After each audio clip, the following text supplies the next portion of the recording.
Glenn, welcome to another edition of Sponsorship Unpacked. And this week it's the AFL Grand Final edition.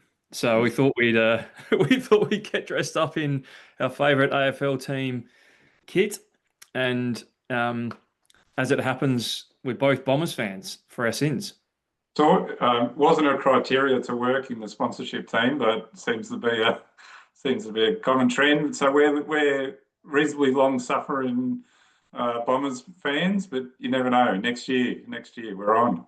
No, well, look, we obviously watch the grand final every year and the final series, just thinking, what would it be like if we could compete and win a final? But look, we're celebrating the Bombers. They've gone through some recent changes, which let's hope, um, I guess, position them ideally to be in that one day in September or last day in September or whatever it is.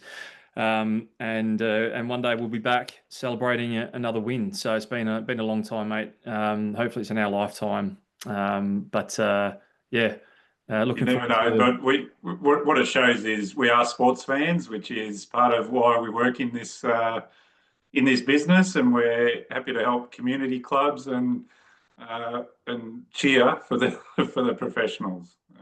So certainly all sports based around here. Exactly, exactly.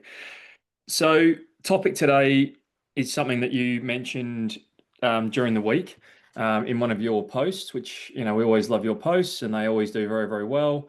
And I do want to. I'm just going to refer to my notes here to make sure I get it right because it is something that you do obviously very regularly, and you provide advice on regularly.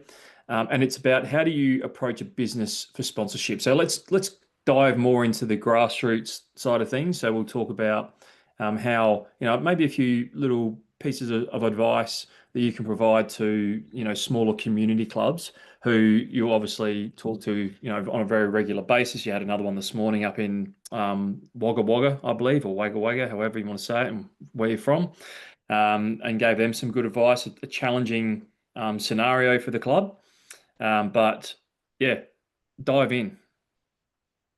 I don't think anyone calls it Wagga Wagga, but I'll give you.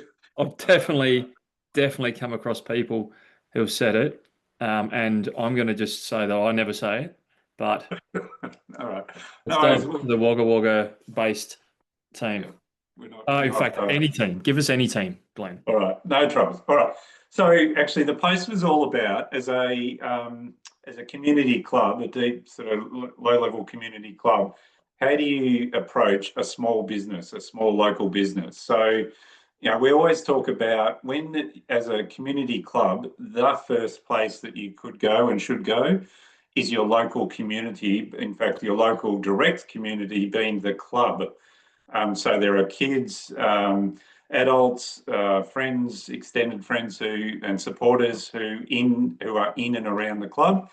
So first talking to them, most critical, because they know you, they're invested, and they might own a local accountant or an electronic shop or a music shop, whatever. They might sponsor you, and hopefully you find a few supporters that way.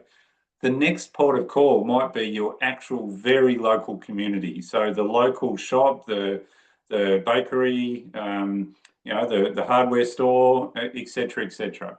So the question that I put out there is, how do you best approach a local community venue and get results from them? So why don't I talk through how we do that? So the best thing for me is there is no wrong answer. There is no wrong way to do it. Looking for a connection, looking for some way that you might already know them is most ideal, or someone in the committee might know them. But yeah, looking for that is one way. But the next is, what do you do if you don't have any exposure to them at all, but you want to ask for them? Andy, what would you do as the first port of call if you didn't know a business and you were wanting to approach them for sponsorship? Look, I'd probably, to be perfectly honest, find the details of the owner or a key person within the business, and I would firstly probably reach out via email, and I would then probably spend some time. If they didn't respond, maybe give them a call. Or if they did respond, then obviously give them a call as well and try and set some time up with them. So that'd be the first thing. I probably personally wouldn't be knocking on doors necessarily. I'd find a better way to do it. Great answer, and that was certainly one of my tips. And maybe to reiterate, there is no wrong answer. You've got to find what works for you. So Andy, you might not feel comfortable just turning up on the door and saying, "Hey, can I speak to the owner?" Someone else may want to be that person. They may want to be the one who turns up, and they may feel more comfortable. So I agree. So certainly, if you are comfortable, a face-to-face might be okay. It can be a little bit challenging because it's that human nature of the fear of rejection. I don't know, thinking about me in my high school days, approach. Anyway, let's not get into that. But That's for another episode, mate. that's fear of rejection might be there. But if you can get past that, you know what? It's a simple question, and it doesn't have to be momentous. Hey, have you ever thought of sponsoring? I'm from the local football club or soccer or netball club. Have you ever thought of sponsoring? We've got a great community here. We'd give you some great value. Have you ever thought of it? That might be a great way to start, and they might go, oh yeah, maybe, maybe not. The other thing that would be good is to follow that up and have a brochure available. So if you were to have a brochure either digitally or printed that you could leave with them, it's all about getting someone excited and interested. I would sell, certainly if you're talking face to face, I would sell the benefits. So, talk about the number of members, talk about these events that you have, like a presentation night, the barbecue, a social gathering, and maybe talk about the number of spectators that turn up on any day, any competition day, all things that sponsors are going to be interested in because they are interested in exposure. So that's a great idea. So Andy, back to your email idea. What would you put in your email? What's the idea of reaching out first by email? What Yep. kind of message would you put in your email? Great question. Look, I'd probably spend the time just explaining who I am, where I'm from. I would probably spend a little bit of, a sentence or two just talking about the club, why it's meaningful, why we're reaching out, anything special that's going on. For example, is it an anniversary? Have we just won a premiership? Have we got record junior numbers? Those sort of things. I'd talk a little bit about that.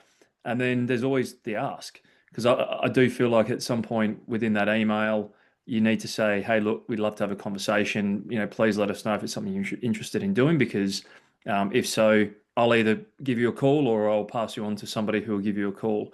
So, do that at scale is my opinion. So do it to as many local businesses as possible. I feel like it's a very important thing because that will give you a higher likelihood of actually getting a good response and having a meaningful conversation. I love it. And you and I are pretty emphatic about this. That first cold outreach email should not be a long email. No one reads long emails. No one nowadays. So, yes, No, I talk sentences, 2 or 3 sentences, or 1 or 2 sentences, not, 2 or 3 paragraphs. Yeah, absolutely. So it's got to be short and sharp. And I like what you were saying at the end. If you're interested, let us know and we can send you more information or we can contact you. So don't try and give them all the information up front. Make it available so they need to turn around and say, or will turn around and say, yes, tell me more. And that's your chance to engage with them and go down and meet them and have a coffee or whatever it might be, whatever your style might be. So they're 2 perfect ways. You could obviously go with cold phone calls as well, which is just another version of turning up at the door. So a phone call, can I speak to the manager? Have you ever thought about, have you ever considered, here's the benefits. There's another way to contact the local. And maybe my third and final, Andy, is we go back to where we talk about the community, your local club, the members of your club. There's no reason why those people can't be part of your selling team to say, hey, do you guys know anyone who might be interested? Doesn't have to be them themselves. Yeah. So yeah, are you associated? Do you know, do you turn up to a coffee shop and any chance you know the owner? Why don't you ask them if they're interested? So just try and use the community and sell the benefit of connecting with the club. But yeah, get your sales team out there. I agree. Too often we find that there's one person trying to do it all, and actually it's often because the committee are putting pressure on them to do it by themselves. So, in all the conversations I have, the amount of times it turns into a little bit of a counselling session into, you know, how can they help educate the committee in the next, to make sure that they also support the sponsorship manager as well. Because you leave it to one person, often it does fall down because there's just too much to do. Hence where we come in sometimes, Glenn. Absolutely. It's about supporting. Hopefully, this has been a support as well. It can be daunting, but by the time you break it down into there's ways and means, and ultimately, you as the sponsorship manager or managers, you just need to figure out your style. What is the way that you feel comfortable going out? But creating a little bit of structure and figuring out those key questions. So, have you ever thought about sponsoring? Yep. And if someone comes back and says, I'm interested, asking them, what would you like to get out of your sponsorship?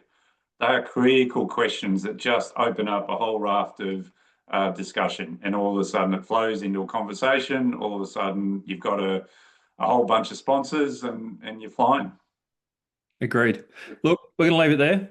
Appreciate your advice again, as always. You're the man on the ground in the know. You do it yourself. You create success for our clients, which is great.